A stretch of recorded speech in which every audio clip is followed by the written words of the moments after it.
સુરતના શૈક્ષણિક ધામ ગણાતા અમરોલી વિસ્તારની કોલેજ બહાર અસામાજિક તત્વોનો આતંક સામે આવ્યો હતો। ખુલ્લેઆમ દાદાગીરી કરતા અને વિદ્યાર્થીઓ પર રોપ જમાવતા અસામાજિક બે તત્વોનો વિડીયો વાયરલ થયા બાદ અમરોલી પોલીસે ત્વરિત કાર્યવાહી કરી હતી અને માત્ર એટલું જ નહીં, બંનેને કાન પકડાવીને માફી પણ માંગી હતી। દાદાગીરીની આ સમગ્ર ઘટના કોલેજની બહાર લાગેલા સીસીટીવી કેમેરામાં કેદ થઈ હતી। ફૂટેજમાં સ્પષ્ટપણે જોઈ શકાતું હતું કે કેવી રીતે કોઈ પણ વાંક ગુના વગર વિદ્યાર્થીઓને માર મારી ધમકાવવામાં આવી રહ્યા હતા।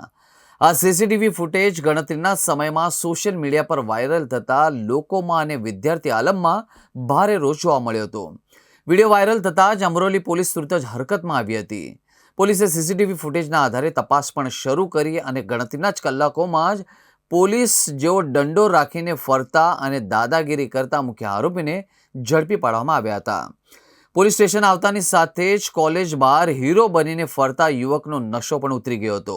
કાયદાનો પાઠ ભણાવતા પોલીસે કડક કાર્યવાહી કરી હતી, જેને પગલે આરોપીએ જાહેરમાં જ પોતાના બંને કાન પકડીને માફી પણ માંગી હતી। તેણે કબૂલાત કરી હતી કે તેની ભૂલ થઈ ગઈ છે અને ભવિષ્યમાં આવી હરકત ક્યારેય નહીં કરે।